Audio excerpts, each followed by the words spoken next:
Dan Bapa dan Putra dan Kudus. Amin. Allah Bapa di surga, kami mengucap syukur dan terima kasih bahwa kau beri hati yang rendah hati, yang tidak serakah, yang kesederhana, sehingga kami menggantungkan hidup kami tidak kepada harta benda, kepada hal-hal duniawi, hal-hal yang bukan Allah. Tetapi kami mau menyerahkan hidup kami kepada Allah, memberi segala sesuatu. Terpujilah namamu kini dan sepanjang masa. Amin. Para saudara, pada hari biasa tanggal 15 Juni hari Senin, kita diajak untuk merenungkan dua hal penting yang mendasar.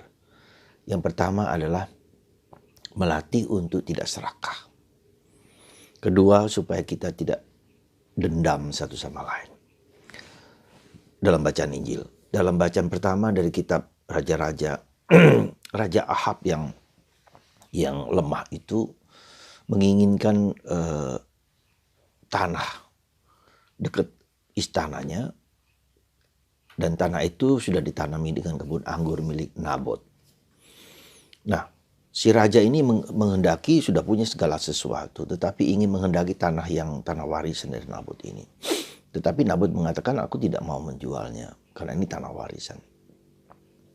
Tapi apa yang terjadi kemudian, bahwa Raja Ahab yang sedih karena hal tersebut, ya.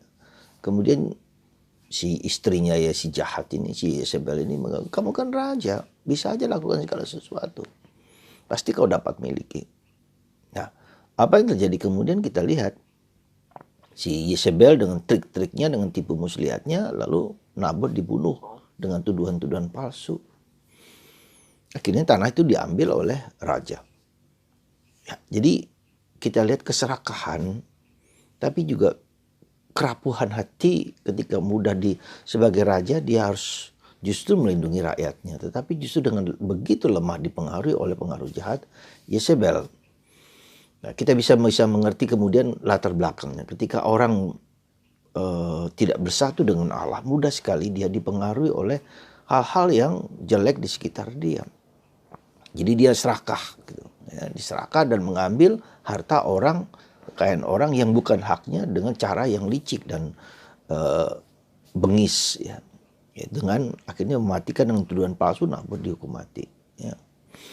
Itu yang pertama, kita harus hati-hati dengan segala keserakahan dan hati-hati dengan pengaruh orang-orang yang di sekitar kita yang mempengaruhi kita dengan cara-cara licik, dengan kasar, tidak bagus, tidak baik, ya. Lalu untuk merampas hak orang lain dengan cara yang mematikan bahkan. Ya, dan itu menunjukkan integritas kita, kekuatan kalau orang yang hatinya lemah, mudah sekali dipengaruhi, apalagi kalau tidak bergaul akrab dengan Tuhan. Yang kedua, kita diajak oleh Yesus untuk merenungkan tentang balas dendam. Ya, jadi hukum lama, mata ganti mata, ya. Hukum dendam, ketika saya dilukai demikian, maka saya akan membalas, ya. Nah, saya akan memberikan satu contoh kecil yang nyata yang terjadi. Ada seorang Padang, seorang Minangkabau yang sungguh-sungguh ingin mencari Tuhan, ya, bukan mencari agama tapi mencari Tuhan. Lalu dia memang sakit, dianggap gila dan seterusnya. Tetapi ketika dia sudah bertemu dengan Yesus dan juru selamat, lalu sakitnya sembuh. Apa yang terjadi bisa Anda bayangkan, ya, sebagai keluarga orang Padang pasti diancam mau dibunuh, dan itu memang terjadi sungguh-sungguh.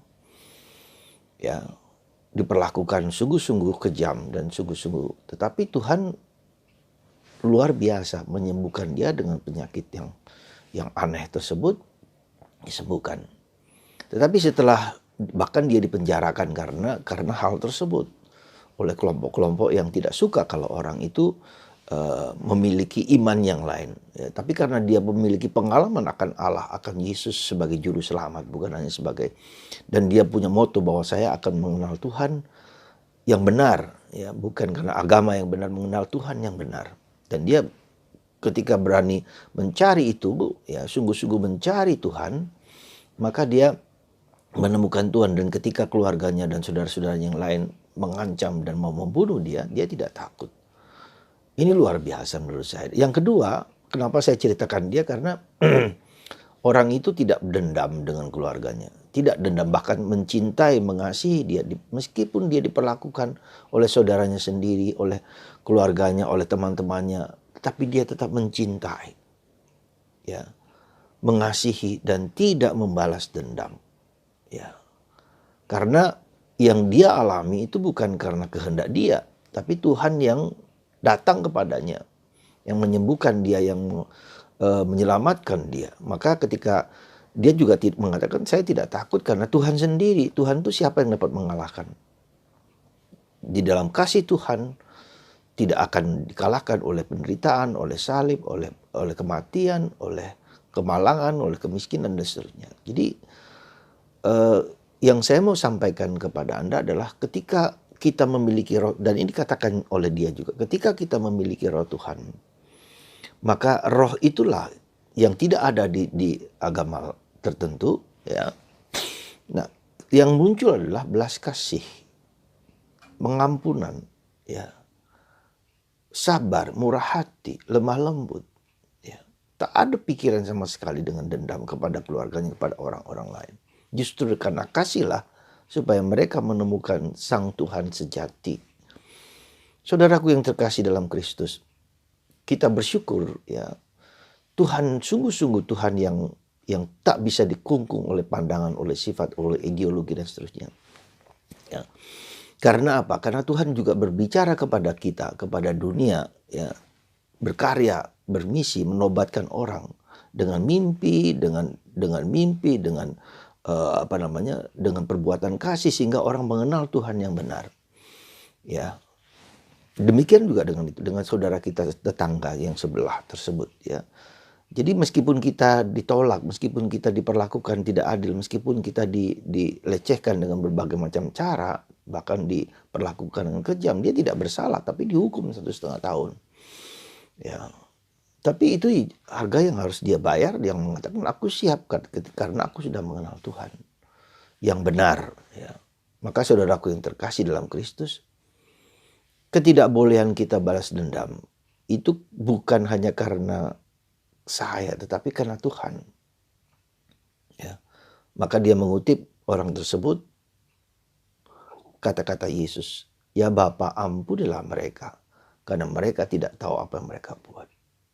Saudaraku yang terkasih dalam Kristus, dalam banyak hal dalam kehidupan kita sehari-hari, kita juga sering diperlakukan orang dengan berbagai macam cara, tidak suka, iri, cemburu, gosip, segala macam, membuat kita menjadi, bahkan lebih jahat daripada itu, ada orang yang, maaflah katakanlah, hanya karena soal kecil, ya, dia mau melakukan perbuatan yang jahat sekali dengan mengirim hal-hal yang katakanlah secara spiritual tidak nampak dengan katakan bahasa kita, santet atau apalah, sihir segala macam.